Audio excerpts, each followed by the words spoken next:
Hey guys, welcome back to the Single Malt Review. I'm Tim, this is Dave, and my goodness, there's a wreath on the table and an upside down tankard. It can mean only one thing.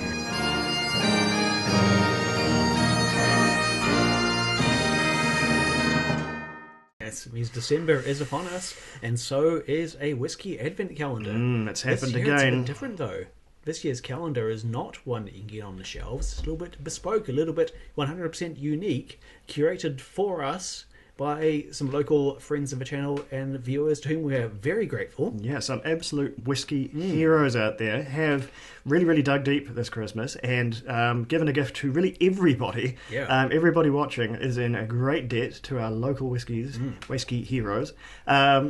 Because they have put together for us a cryptic calendar, an entirely bespoke, completely unique set of mystery drams here, and they've done one better because this time as we stride out into the gloom of the treacherous Highlands, usually we go in with absolutely nothing, and the results are rough. They are a mixed bag, to be extremely generous. This time, though, we're going, dim as it may be, with a bit of a light, a bit of a belay rope to go with us, a bit of a helping hand in the form of the bingo board. I'll show you a bigger digital version here so you can see exactly what's going on. We've gotten, scant though the information may be, a few clues to go on this time, and that is going to be immensely helpful. So the first thing we are going to do before we even taste any whiskey is examine these clues. Before we taste with our tongues, we're going to taste with our minds and see if we decode some of these clues, because some of them, although maybe it's a trap, I'm going to say some of them look a bit like dead giveaways, but are they? Are they indeed? Maybe they're the worst ones of all. They're just going to make us look doubly stupid. Anyway, let's go and look at the macro board, and we will see just what the hell is going on. Let's take it to the macro board. Okay, Dave, here it is. It's the clues. It's the smorgasbord, the bingo board. That's all we've got to go on. And so before we taste with our tongues, Dave, we have to taste with our minds. We have to do the science, the sweet science of speculation, and decode these clues into something we can use. So, I've got the pen, and we're going to take it from the top. If you have any picks, if you've got something we have missed, and boy howdy, we're going to miss something, let us know in the comments, and we'll add it to the board as we go. This is a team effort here, guys. We're going to need everyone to chip in. You will have seen the big JPEG I've posted up, so screenshot that, print it out, send it to your dad. Everyone's got to chip in. That's a much better, crisper version of what we've got here. So, starting from the top, Dave, they've whoever wrote 12 years old, 40% did so with a mischievous smile, because that's not a clue, that's just whiskey. That's just so many whiskies. What did you come up with? And then I'll give you my my hot pick. Yeah, as time has gone on, there have been fewer whiskies which will have both a 12-year age statement and a 40% ABV strength. So that does actually help narrow it down. Yeah, the creep of craft has made this a little bit easier for us, and that 43 has now become the norm for good whiskies, you'd say. But some top picks, some likely contenders for a 12-year-old at 40% include Glen Murray, Famous Grouse, 12-year-old, the age statement Famous Grouse, Johnny Walker Black. That's a big one. Yeah. Aberlour, 12-year-old, and I think Glenfiddich also use 40%. They certainly do. That was my pick. When someone says to me, 12 years old, 40%, and I go, ugh, I've gone, ugh, because I'm thinking, well, here we go again. Diggle double G, it's the Glitty Fitty 12 OG again, the world's most normo whiskey, and so that's what I'm going to be on the lookout for. But I think of the ones you've picked, the Johnny Walker Black Label is suitably colossally famous, which that's probably another good pull. There's also Shivers 12 as another titan of the 12s at 40%. So we can't write all of these down, but let's lock us in with sort of three of the big boys here. Can you give us the Glenfiddich, the Shivers, and the Black Label? I think that's a good rounding out. But if anyone thinks, oh, you've missed this one, because I mean, we just tasted the Highland Park, which was also like that, but we simply can't. That, like I say, that's just half the whiskies on the Jolly Planet at a certain point. So Dave's going to start us off there because he's much better at actually, writing than I am. And I'm going to add just late arrival. Glen Murray. Glen Murray. Okay, we'll get a Glen Murray one day. Personal, fondness. All right. Okay, and the next one, simply 16 years old. And if you're thinking what I'm thinking, it's going to be a question of peat. Because if it's peated, there's only one whiskey, which you'd say 16 years, and that, ladies and gentlemen, is Lagavulin. Lagavulin all the way down. But if it's not peated, then we've got a bit of a broader category. Oh, the Longmorn 16 has come up time again, and one we know well, although maybe not as well as we should. Good grief, Scotia. Good grief. I'm afraid the dog is here, and the dog is causing trouble. We're going to do a cut here, and we're going to come back.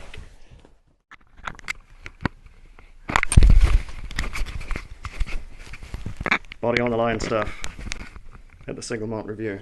Okay, after that canine interlude, smash cut, with the emphasis on smash. Oh, that dog. Anyway, let's resume, Dave. We were just about to broach the unpeated quadrant of the 16-year-olds, which is a much, much bigger arena. Well, I want to keep my notes brief. I did some looking into 16-year-old, but I didn't want to go exhaustive because that way lies madness. So my top picks for likely contenders here is Lagavulin, Longmorn, and Dalhuin. Dalhuin, that's a whiskey I haven't tasted in a very long time, but you're right. 16-year-old age statement though as part of their core the classic malt Dalhuin, yeah. All right, I think that's a good spread. We'll chuck those up on the board. All right, I think that's our 3 on the radar for that one. And now this is the point where I take off this lab coat. I think that gag has run its course. It's just too hot. We're getting into proper summer over here, and it's letting us know. So, on to clue number 3, and it is 5-year age statement. And this is a bit more of a biggie. This is a bit more of a handout. Famously, there is only one, and this is probably where we're wrong, only one mainstream whiskey that you'd see, single malt, that conspicuously promotes a 5-year-old age statement, because that's a very odd one, and that is... of course, Ardbeg Wee Beastie. Beastie. Yeah. However, we don't know what provenance with this calendar. There could be bespoke bottlings from any of the many independent bottlers. There could be something from, say, I don't know, a New World whiskey, maybe an American single malt with a 5-year age statement. We just don't know. It could be anything. An Indian may have a 5-year age statement. Who can say? I think if it's I'll say this much for them, the buggers. If it's an independent bottle that states 5 years, that's cheating. That's a bad clue, because that's that could be absolutely anything. But going by mainstream 5-year-old age statement, that's got to be Wee Beastie, right? That's got to be Wee Beastie. I think we can lock that one straight on. All right. And next up is an all malt Island, almost said Islay, blend. And if it was an all malt Islay blend, that would be one of oodles. But an all malt Island blend, that's a bit more specific. This one threw me. It certainly didn't ring any bells. We've had things before, like the Johnny Walker Island Green, but despite the name, that one does include plenty of mainland whiskey. Yes, indeed. This one, though, and I checked and it's available in the country, this one could be Rock Island, which is a vatting of Jura and other.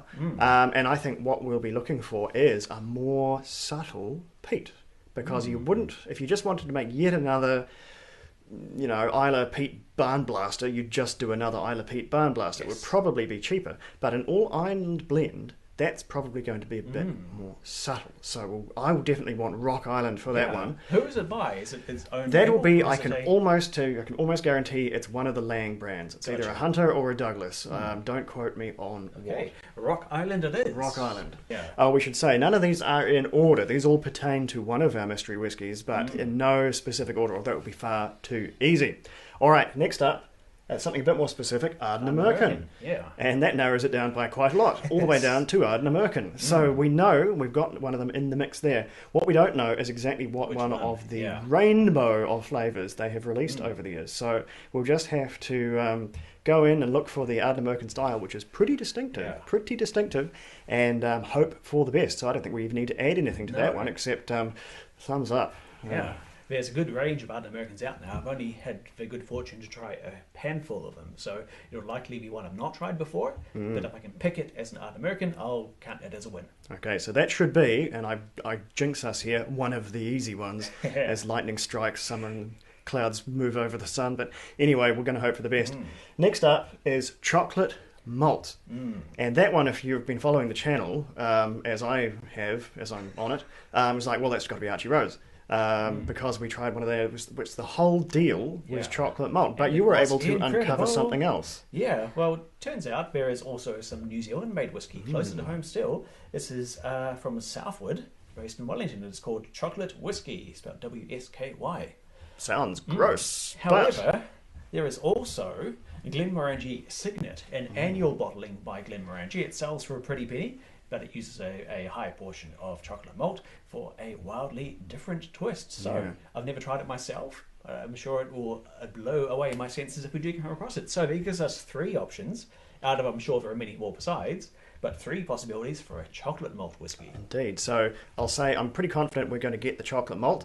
Are we going to get the distillery? Less. The confidence kind of goes off a cliff at that stage, but if it's the Archie Rose, we might be able to ding that one straight on the head. Let's see. But let's put those on the board regardless. All right, on to the next, and it is Blended Whiskey by Loch Lomond, which there's thankfully only one of that we were able to find. It's their signature. And hunting for that one, I'm hoping is going to be one of the easier ones, because Loch Lomond, assuming it's got that Loch Lomond character, it's got that weirdness, it's got that medicinal, that Irish moss oddity to it. And because they make their own grain whiskey, and we've tried that one, it's a very, very nice grain whiskey actually, that shares the weirdness. So hopefully it's still got that Loch Lomond jank on it, and we will be able to detect it. Yes, we're looking for that Loch Lomond signature. Indeed. So yeah, best case scenario, we're gonna be thirsting in on that one pretty evenly. Okay, next time, Central Otago, yes. Very, very close to home, and the first pick on that one would have to be Cardrona, the sort of the premier distillers of New Zealand. Yes. Certainly the premium distillers of New Zealand. If you looked at the prices, good grief. That would be the easy pick. But that's not the only distillery that, or rather operated. Only association with Central Otago. Yeah. There's also Lammermoor, a lesser-known New Zealand distiller producing whiskey in the Central Otago.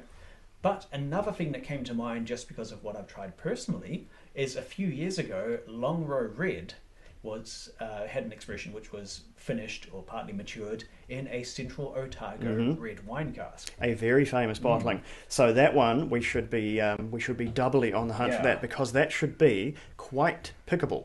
A peated red wine finished whiskey should be very conspicuous. And we've reviewed it before, gave it a whopping score, but as we've seen from personal experience, the fact that we've tried and reviewed something before does not guarantee we'll recognise it when we come across it again. Scant few guarantees here on the Single Malt Review. That's the only guarantee.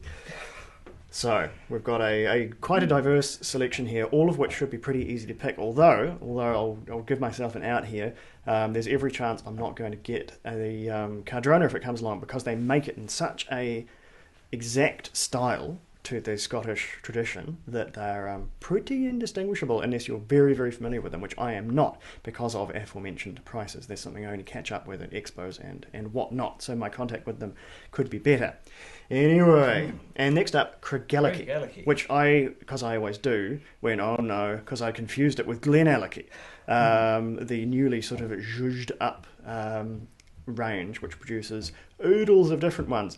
Craigellachie, that doesn't. Craigellachie only produces one, a 13-year-old release that just kind of does its own thing on the shelf and is something I have bugger all familiarity with, problematically.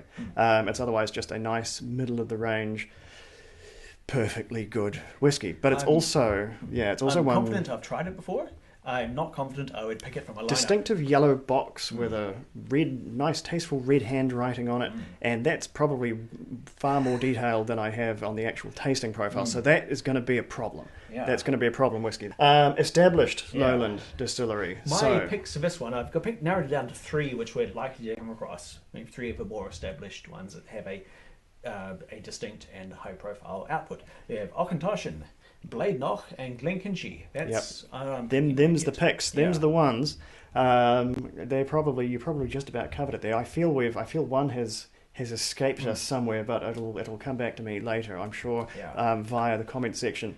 I thought it could well be one of the established, but sort of less well known. Lowland is becoming a pretty busy old area. Would you consider Islay Bay established? Because it's had 10-year-old whiskey on the market for a long time. That's that's kind of the Skunk Works distillery from the Glenlivet people, right. J.G. Grant there. So it's probably one of your guys though. I'd say they're the safe picks. So we'll get them on the board.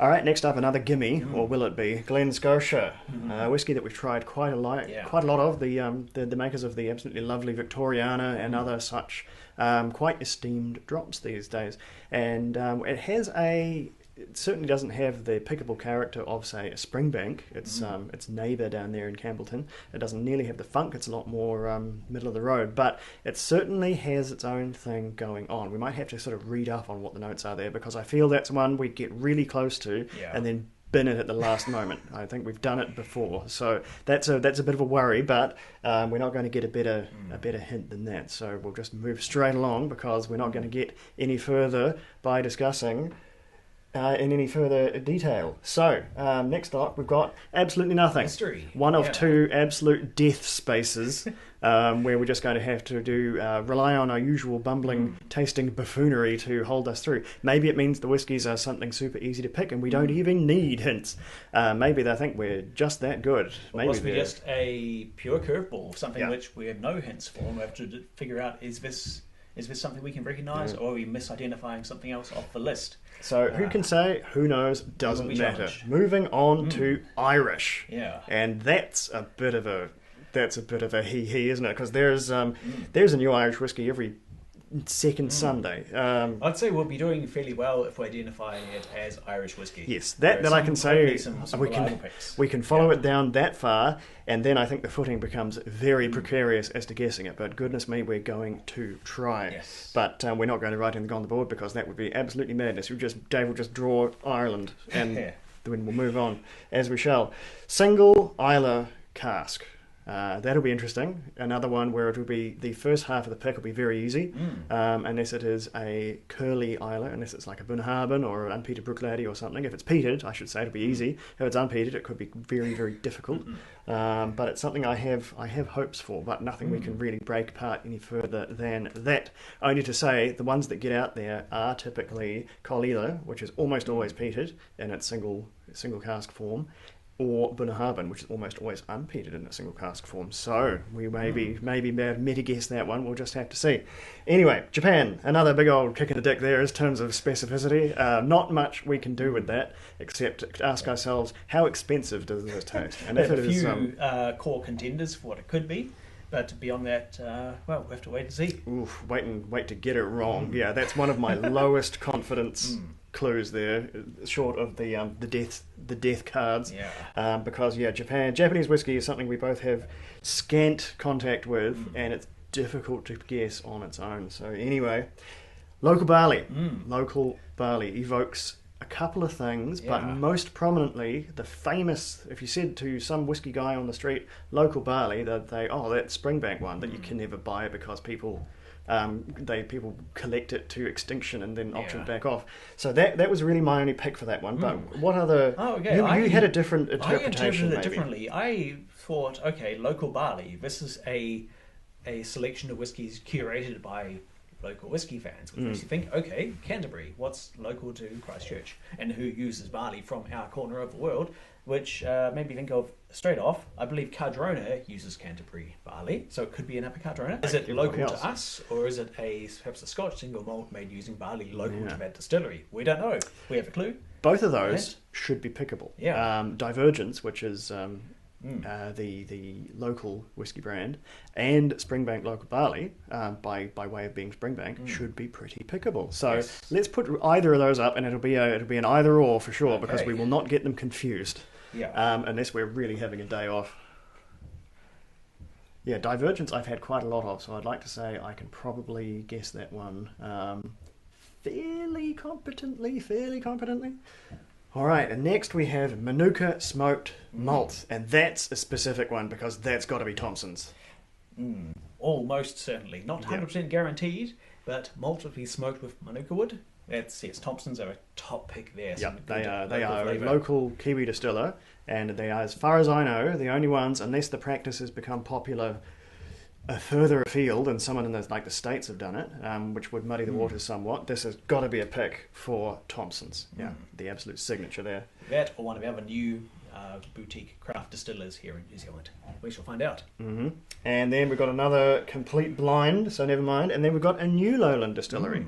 which there will be one more of by the time we finish this conversation, such as the nature of new Lowland distilleries at the moment. But what were you able to rustle up, Dave? Well, starting with one whose output I've actually tried before, it's Lindor's Abbey. We reviewed their the Aquavite on this channel. Yeah, that's a good pick, because they are very new on the scene, and I know they're coming into the country as well, because I've seen them. Yeah.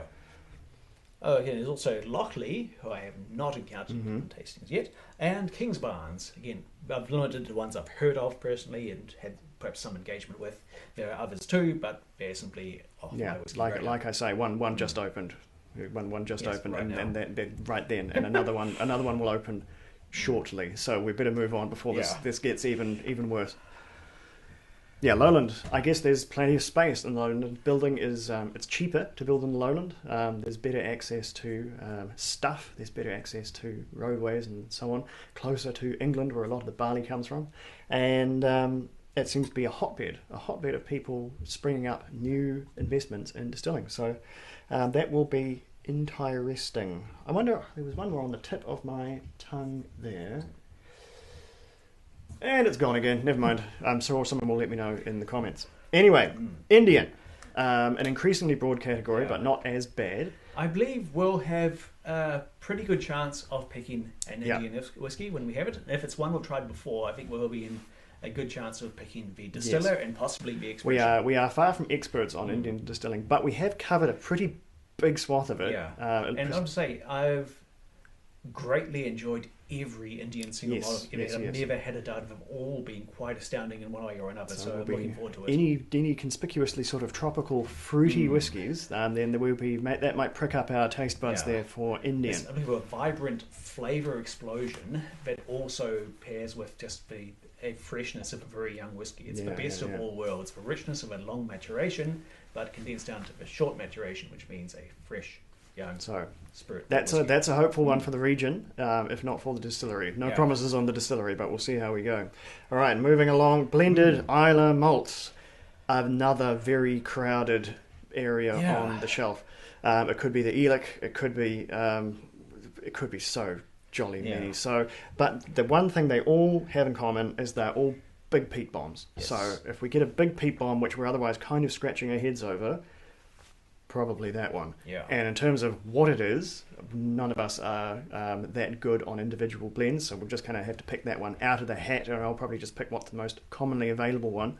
Or maybe if there's a really, really distinct note in it, we'll be able to go a bit further with that one in terms of what's on the market. But we should be able to see it coming more or less. Yeah. So US rye, that's just it's good to let us know that one's coming. But as for picking which US rye, that's going to be a problem, because we would have absolutely no idea. I will probably go, oh, this is maybe Rittenhouse in that voice, and I might get extremely lucky, but I probably won't, because it'll probably be more niche and craft. But I think if nothing else, we should be able to get the rye whiskey. The vast majority of available rye whiskies come out of the US and Canada, so it's almost certainly going to be a North American one. So trying to narrow it down any further to a particular US rye, and it should be suitably distinct. We'll pick its US rye, I'm sure. I think we'll pick its US rye, and then we'll get it wrong because of the Archie Rose one. So I'll give ourselves a point if we recognise. And then we've got Skye, which again, you yell at someone across the street, hey, what's Skye? They'll go Talisker, obviously. But there's another one. There's a different one, which I'm going to have to just consult my notes, because I had to look this up. I knew there was one, but I wasn't sure what it was called. And it's Tabraig, which I'm probably spelling with my mouth wrong, probably pronouncing poorly. But Tabraig, it's out there, and they do have whiskey. They have mature spirit. It's very, very, very hard to get. I don't think I've ever seen it in New Zealand, but some may have leaked over here. So that could be, for one that seems like a very clear-cut clue, that could be a bit of a trap. Otherwise, I'd hope we'd have a reasonable chance of picking a Talisker. Yes, well, we were just drinking Talisker, so we should be able to see it coming. And that's another case of, if peated, then Talisker. If less conspicuously peated, then possibly Tabraig, which I'm probably still saying wrong, but never mind. And then finally, we have the emergency parachute dram, which... that's all we know. That's all the information I've got. That is what we are to turn to, and we can only do it once. There's only one parachute, and we're sharing it. and when it's gone, we are to turn to that if we're in danger of giving up on a whiskey. So really they should have given us approximately 22 parachutes, but never mind. And what happens then, we truly don't know. Right. Is it going to be something that's extremely pickable that we're presumably going to know? It's almost like a double or nothing. It's a chance to have a really easy one, or look doubly stupid by then failing the what should be the easy It's a guess. bit of a lifeline. If we get truly stuck, we put that whiskey aside and go for the parachute dram instead. Yes, indeed. So Correct. that'll be an exciting one. So actually, we have a sneaky 26th involved. Okay, and two more just because we're already winning, and I did my grid wrong. We have a bonus Glenlivet here, which is probably Glenlivet. Exactly which Glenlivet we're going to find out. I think it's probably not the 12. That would seem to be, not that it would be an easy pick because it's quite a generic tasting whiskey, but I think it's going to be a weirder There Glenlivet. are some very, very memorable expressions though. Yeah, So and a we'll lot see. of them, once Glenlivet gets weird, it normally gets a bit more sherry matured. So we don't have anything here that's mega sherry matured. So maybe if we get one of those, then we'll start doing squints in the way of Glenlivet, but we will see. But yeah, nothing much more to conject over there. And the other one I missed, heavily peated Campbellton, which most people would say, oh, well, that's obviously Longrow, and there'd be 50% there because it could also be Glengyle. It could be what do they call what's Glengyle's brand? Kilkerran, that's what they call it, yeah. But it comes out of the Glengyle distillery, so that's what we're looking for. And that's, I hesitate to say that's more traditionally peated. I think just the spirit is slightly more different, more maritime, less, I guess, Springbank. But they certainly do heavily peated expressions. So that one could have been a trap, but no, we're too good. We're too good at knowing the entire 3 distilleries that exist there.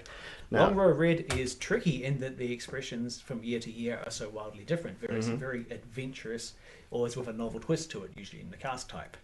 yes, indeed. So we'll just have to be double careful for that. And that, ladies and gentlemen, is the clues. 26. The question is, thank you once again, dog.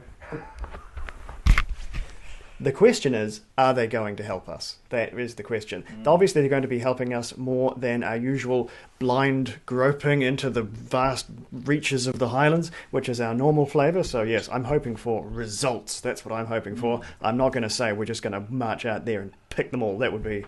No way, man. No way, man. That's not what we're here doing at the Single Malt Review. We're here to get things wrong in an interesting way. That's our brand. Anyway, thanks for coming through those with us. If you've got any suggestions, let us know in the comments. We would love to know.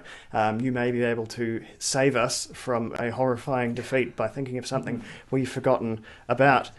And doubly useful this board is going to become, because every time we get one right, or every time we get one wrong, which we can correlate to a thing, the board gets smaller and the picks get narrower. So the bingo will truly begin as we start to go down the whiskey hole darker Every and day deeper. we'll knock off at least one entry from the board. So Well, we'll hope to. We might get one that's so much of a mystery we don't even know where it goes. So we'll see just how hopeless we are. But stick with us for that. We couldn't do it without you. Otherwise, we'd just be being hopeless in a room by ourselves. And what would be the fun in that? Anyway, we'll catch you tomorrow when it's about to go down. All right, buckle in, everybody. It's going to be one hell of a December.